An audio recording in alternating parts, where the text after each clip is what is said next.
realized that I had lent about half the books that I would need for this video to my mom, who I'm constantly like making read my books. She likes to read too, and it's been really fun giving her books to read.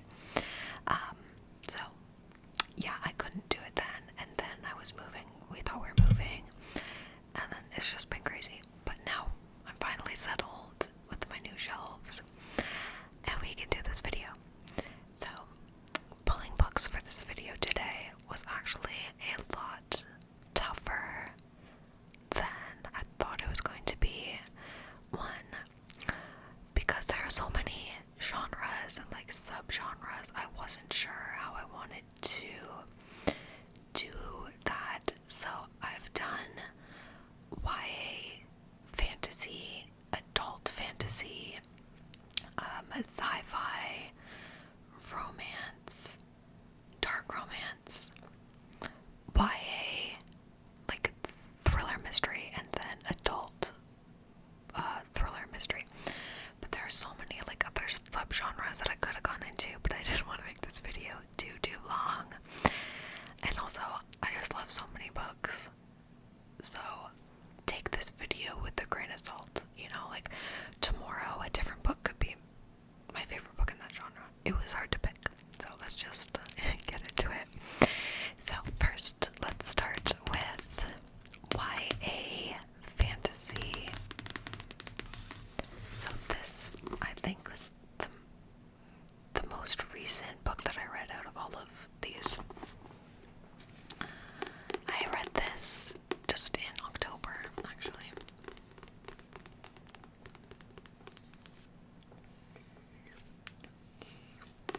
This is House of Hollow, written by Crystal Sutherland. Now, I just knew before going into this book that I was going to love it, and my instinct was right. I, in fact, did love it. Also, like, I could frame this cover. It is just stunning. So, this book is about three sisters, and I just happen to be one of three sisters, which is kind of makes it a little more personable as well. But they go missing when they are little, and then show up a month later. No one knows where they were. Like, all of a sudden they're there again, but their hair color changes, their eye color changes. It's like this huge modern day mystery, and this book is in the POV of the youngest sister, and there's this whole mystery, and then the eldest sister goes missing, so they're trying to find her, and there's this like other world, and things aren't as they seem, like with the sisters, with this other world, and it's very dark. Crystal, the author, is so amazing at like writing gross things, like decaying descriptors, and like it's just really good. I don't want to talk too much about each book, but I don't know, the vibes in this book were just immaculate, and the story just kept me on my toes the whole time. Was not expecting kind of like what the kind of twist was. So yes, I also have, so that's like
series or like rereading them.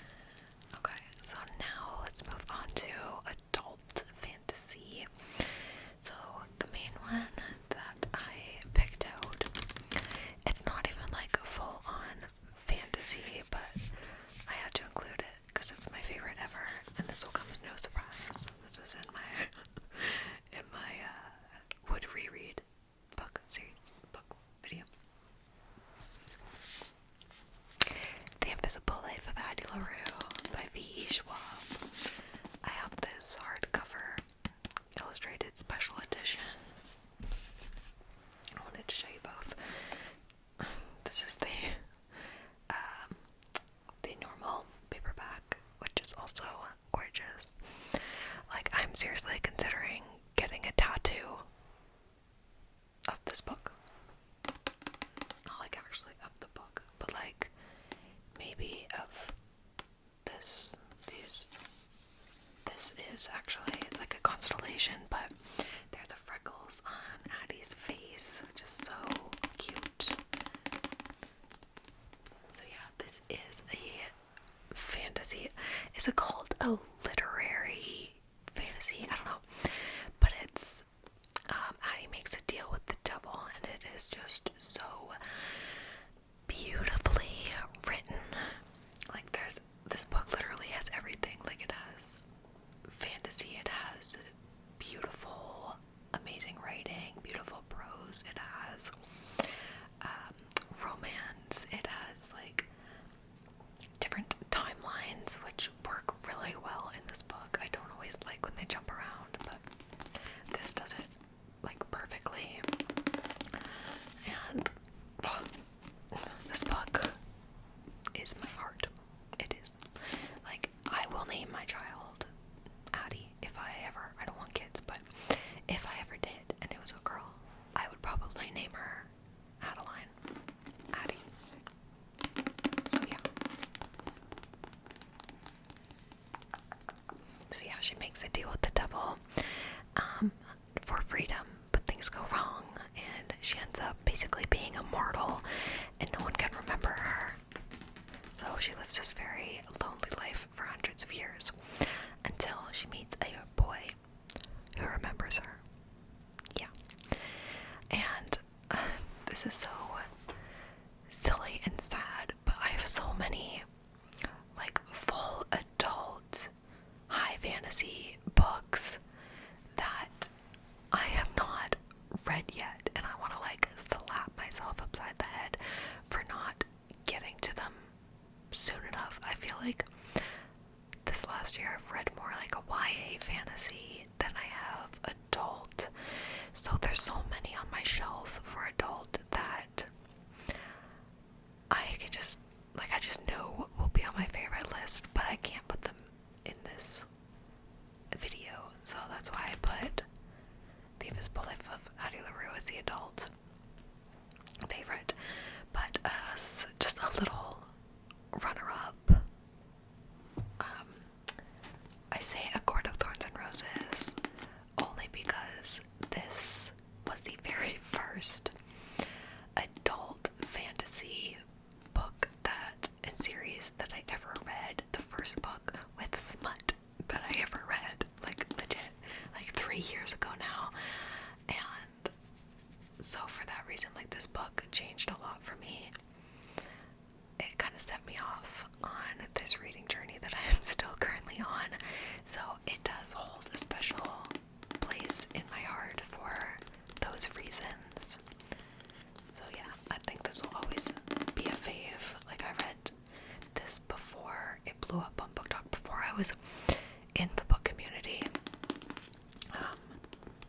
So yeah, it being the first for me, it will always be a fave. I also mentioned that in the reread video, so sorry if you have now watched both and are rehearing some of that. That should be the only like overlap though. Oh, except for this next book. Sorry. And then no more overlap, I promise. So let's move on to now sci-fi. Now, my favorite sci-fi writer, again, as I mentioned in my rereading books video,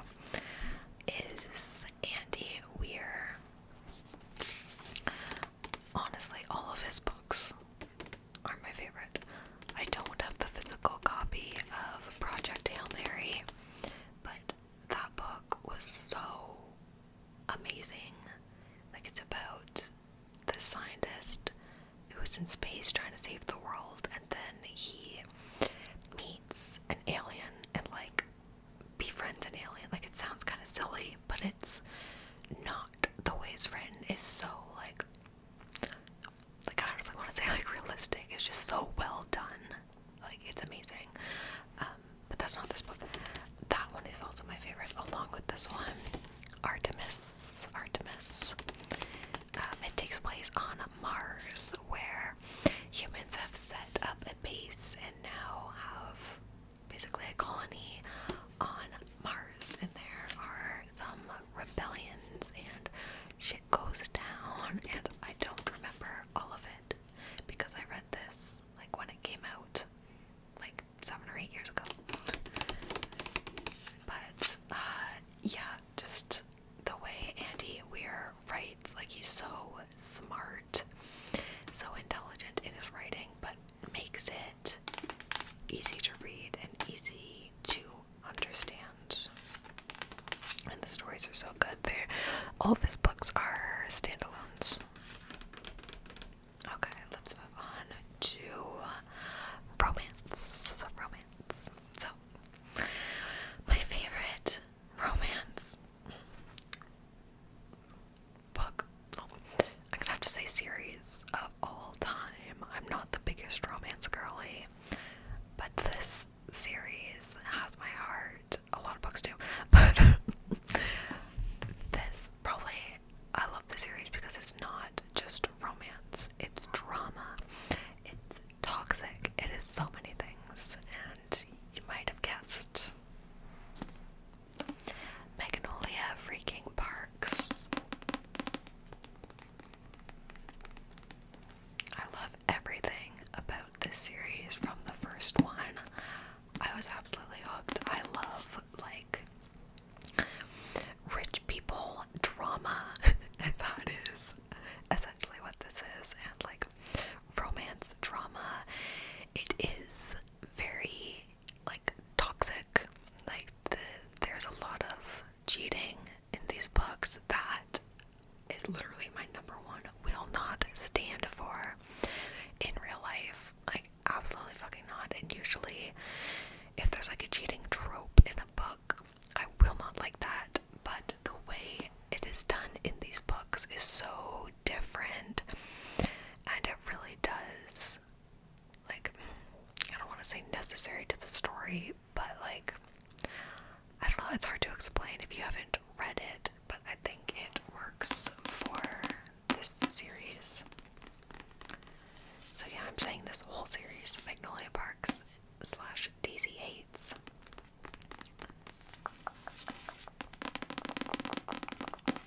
So yeah, the Magnolia Parks ones follows her.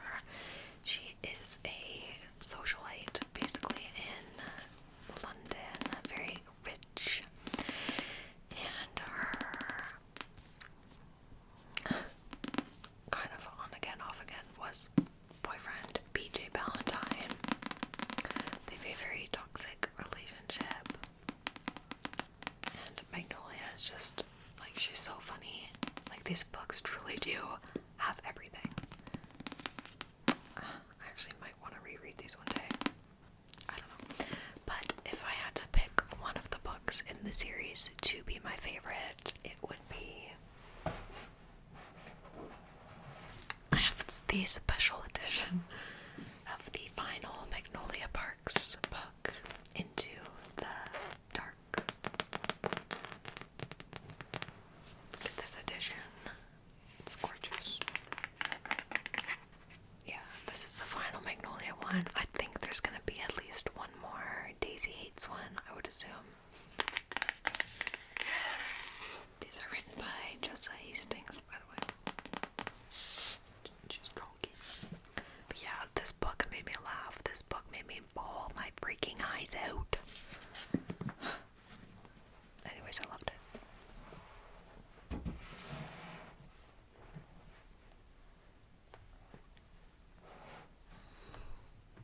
Okay, next, oh yeah, I pulled out a literary fiction book as well. I need to read more literary fiction.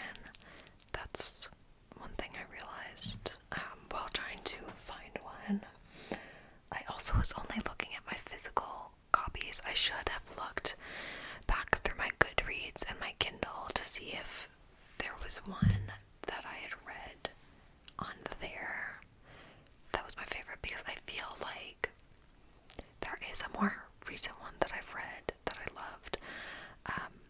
Anyways, the one that I do have is one that I did really love, and it was actually another one around the time that I read A Court of Thorns and Roses and The Invisible Life of Addie LaRue to jumpstart this reading journey.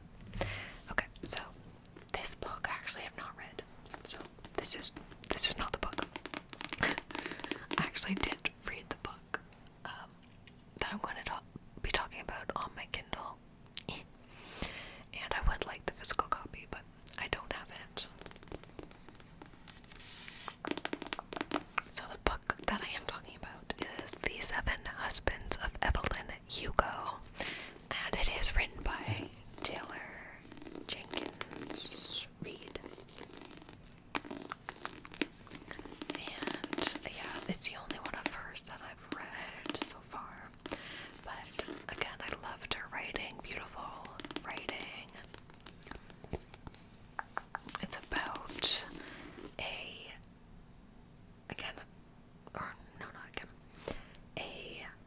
writer, like a journalist, gets hired by this old, now retired, famous actress, basically like Marilyn Monroe-esque, but she's now older, and she hires this journalist to write basically her tell-all.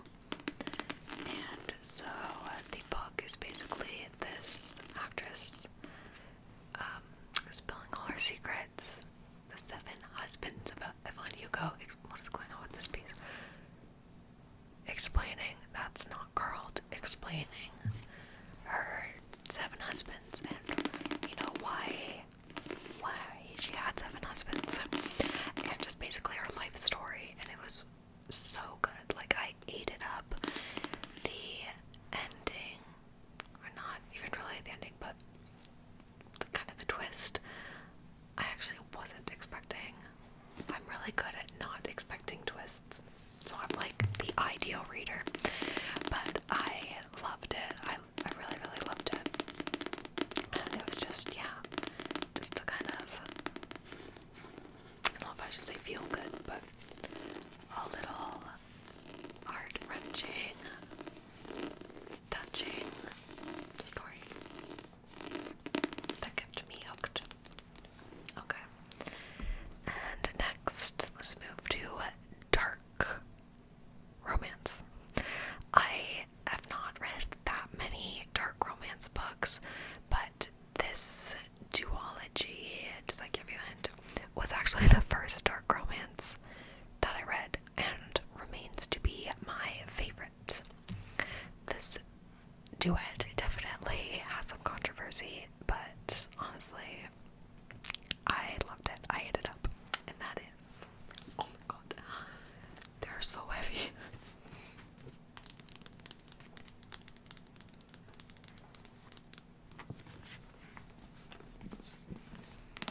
Haunting Adeline and Hunting Adeline.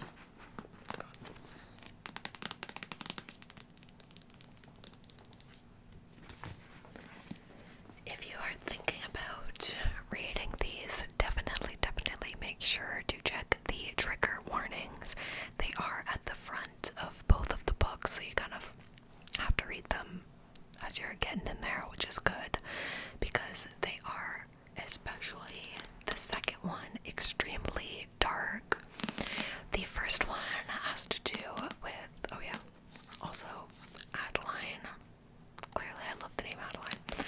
She is an author, and she ends up getting this stalker who finds where she lives, stalks her, and ends up going a little bit further than stalking. He does things. It's disturbing. But she ends up kind of falling for her stalker, way it was written. I don't know, I just really enjoyed the story. I will say though, like these books are extremely smutty, extremely spicy. The only thing I didn't love about this first one was the amount of spicy scenes. To me, it was a bit much. Like, I understand it's dark romance. It's not like that's what this is. But yeah, there were just a few too many spicy scenes, but still loved the story. And then this second one has to do, so this second one is a lot darker, but I really loved this one for the story. I felt like the story was really amazing in this one.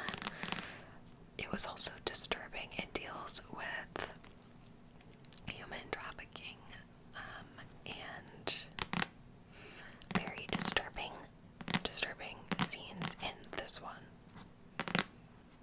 So definitely, there's a much heavier warning in this one than in the first one, but I love this one for the story. I thought it was amazing. Revenge story. Yeah. Moving on to YA mystery thriller. I need a drink. I feel like my throat is getting scratchy. Okay, so if you watch my videos, this series should not come as a shock to you. That is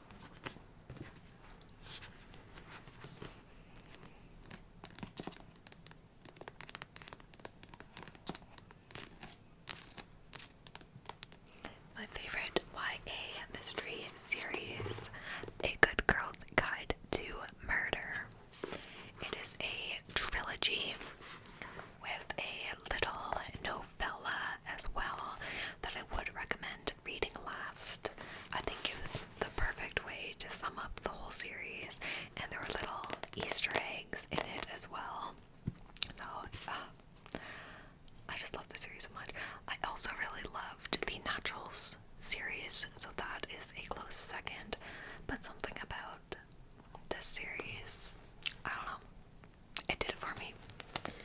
It takes place in the UK, I think in England. And the first book, there was a murder of a high school senior 5 years prior. And the main character, Pip, she doesn't believe that, like it's case closed, but she doesn't believe what they say happened is what actually happened. So she sets out to solve the case, solve the murder for like her senior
part of this, but I didn't. So, first is Misery.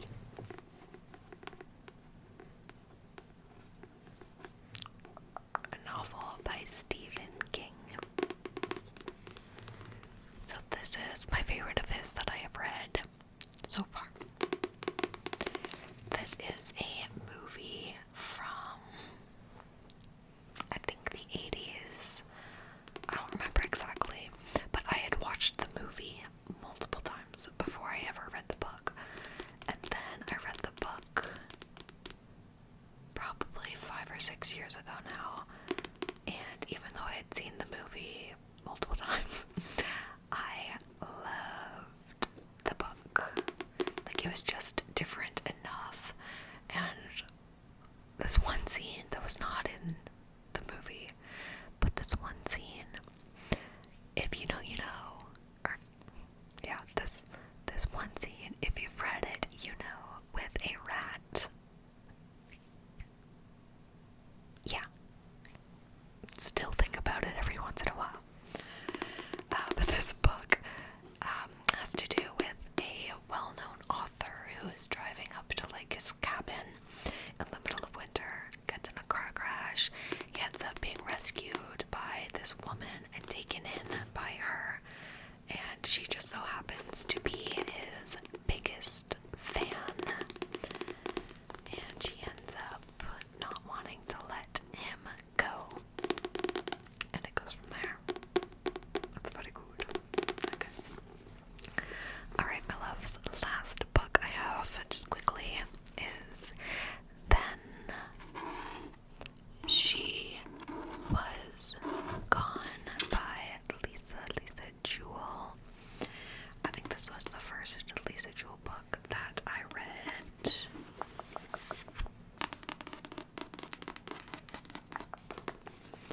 This book, what was it even about?